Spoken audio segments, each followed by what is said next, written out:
roaring fire, a cup of hot chocolate, a book of ancient curses. This is perfect. What could go wrong? Welcome to the Excalipurr Holiday Special. Here are some ideas to add that geek flair to your holidays. We're talking video and tabletop games, nostalgic 90s TV shows, and more festive fun for your cozy, geeky Christmas. From Christmas or Hanukkah to Festivus or Saturnalia, however you celebrate the winter season, this video is about things that are fun, cool, and festive. As you sip hot cocoa by the fire, I'll share these nerdy traditions from my family to yours. So grab your mocha cafe, pet your best friend, subscribe to the Excalipurr channel, and strap in as we look at number 1, Cthulhu Saves Christmas. What's more heartwarming for the festive season than an elder god who considers humanity little more than insects? This game has a lot of humor, so it makes for a fun romp to go through during the season. Cthulhu is especially comedic, and there is very much a meta layer to the narrative and jokes. It's an indie RPG made by Zeboyd Games that runs about 6 hours, so it doesn't overstay its welcome. You can usually get it for dirt cheap on sales this time of year, and it's available for Nintendo Switch, PlayStation, Xbox, and PC. here's number 2, Mountains of Madness, the board game. While we're on the topic of Cthulhu, a Lovecraft story about a bunch of scientists discovering space aliens on a snowy mountain is the perfect material for a board game. Hardcore board gamers will call this a party game, but I'm sure someone who's only played Monopoly and Cards Against Humanity would look at you sideways when you try to teach them the rules of this game. Yet, since you'll be traversing a snowy landscape in this cooperative adventure, it fits in well with the winter season. Like what happens in all Lovecraftian games, as your team gets higher up the mountain, they are overtaken by more and more madness. The idea is that monsters, aliens, and otherworldly phenomena are incomprehensible by the human mind and breaks them. In this game, this is represented by getting madness cards. You have to keep them a secret, but they'll have you acting them out. Memorable madness cards I've had are: you can't speak unless you're at least 10 feet away from the table, or you can't speak to someone unless they're making a finger mustache. So you're trying to match cards and solve puzzles to progress up the mountain as all this craziness is happening among your team. We've never won the game, but we've always had a blast playing it. Number 3 is a TV special, Adam Ruins Christmas. I loved when Adam Ruins Everything was on the air. It was such a great mixture of interesting facts, comedy sketches, and learning about a variety of topics. The Christmas special is still one of my favorites. It follows the story of Adam and his sister preparing for their parents' holiday visit. His sister is worried about having the perfect Christmas and frustrated by her brother's struggles in life. Alongside learning origins of popular traditions, the gruesome tale associating pickles with Santa, and the economics of family gift giving, the siblings also watch home movies, where we learn the origin of Adam's quest for knowledge.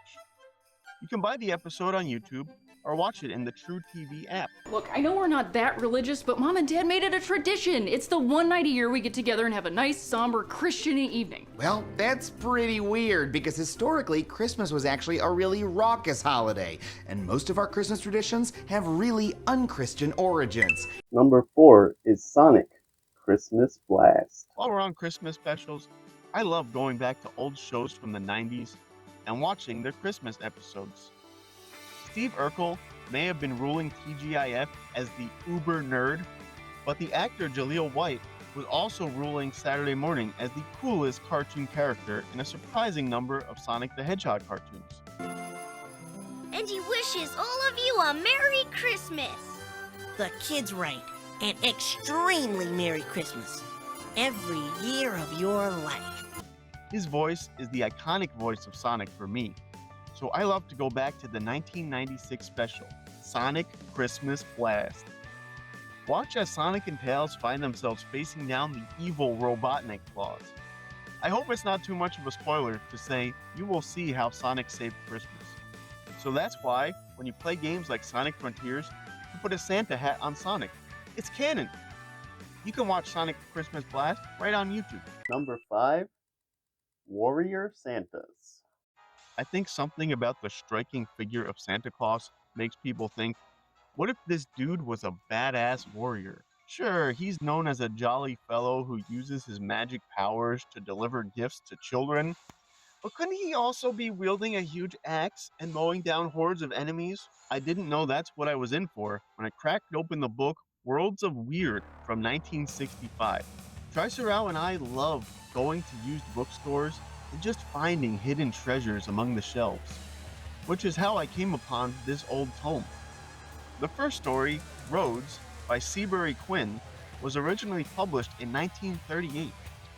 As you're following a Viking warrior slaying soldiers who were ordered to kill firstborn sons, you realize this is Bible times, and Viking Santa just saved the baby Jesus.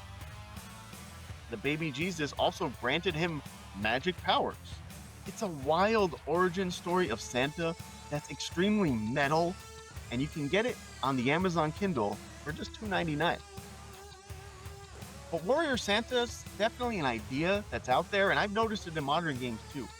I was playing more mobile games in 2020 because it was a crazy time, and both Dragon Quest Stars and Romancing Saga Re-Universe had a Christmas event where the final boss was a showdown with Santa himself. The Saga event did have an interesting, tragic backstory. I was too hard on my son. Never gave him any presents. That was a mistake. But I still don't get why hitting Santa with swords is the perfect idea for a Christmas event. So, if you want to forgo the Santa-based violence, you could always go back and visit Santa at the North Pole in the Super Nintendo classic, Secret of Mana.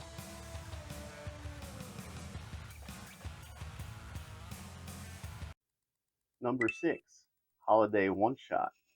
While we're thinking of wielding swords as adventurers, this entry is an aspirational one for me. You could run a holiday-themed one-shot tabletop role-playing game with your friends and family. There are all sorts of them out there. A very popular one is called Clouds for Concern by B.J. Keaton, which sees your D&D party recruited by Santa's elves to break into an occupied North Pole and rescue Santa. I've also seen another one called How the Lich Stole Christmas, which is a parody of The Grinch. But we recently played a Dungeon in a Box adventure with Tricerao as the Dungeon Master.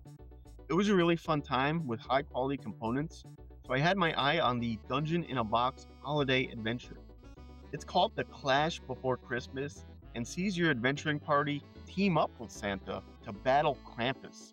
It promises aerial combat rules for swashbuckling by a reindeer. Even if you can't get a group together, it might be fun just to read through one of these and play the game in your imagination. Number 7, Spider-Man, Miles Morales. If you've never played this game before, you're in for a treat. It's available on PlayStation 5 and PC.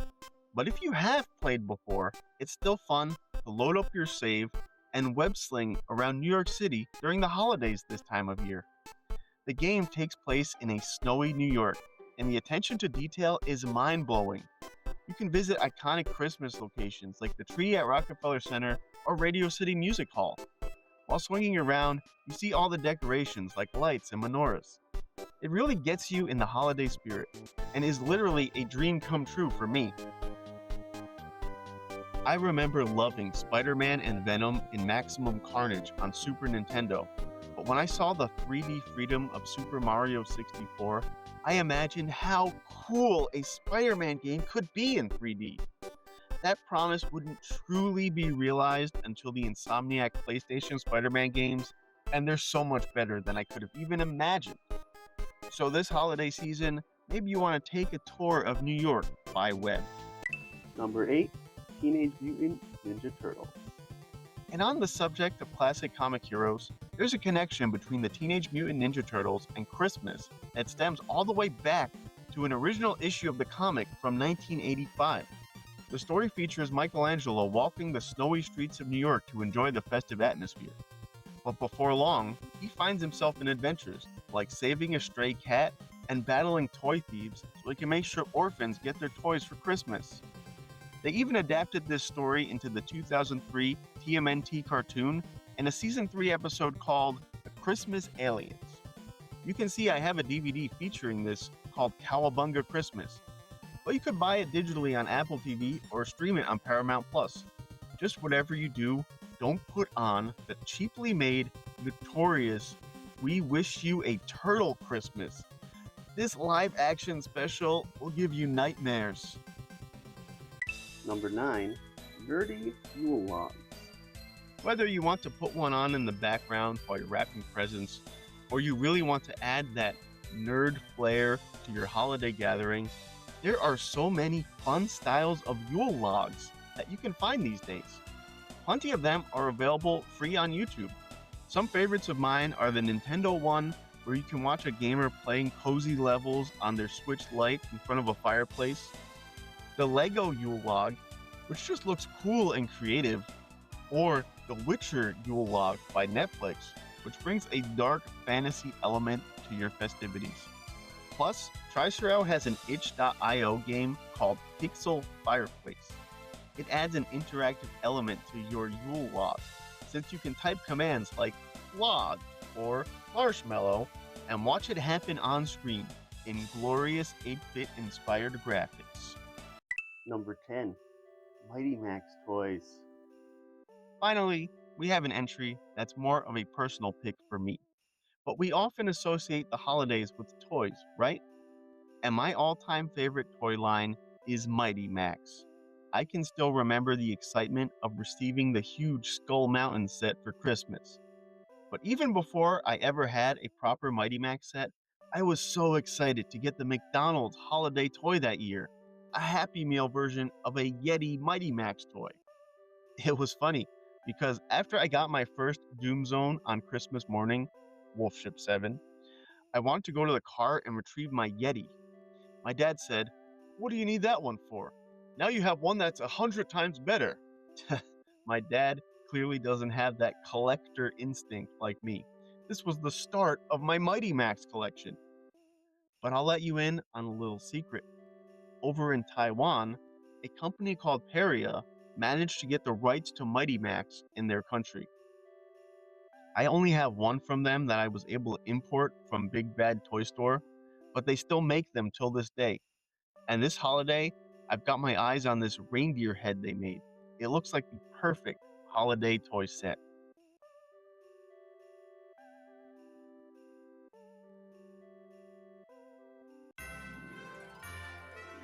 So there you have it.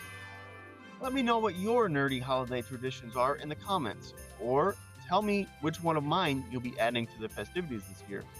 Wishing everyone a happy new year, and I'll see you in 2026.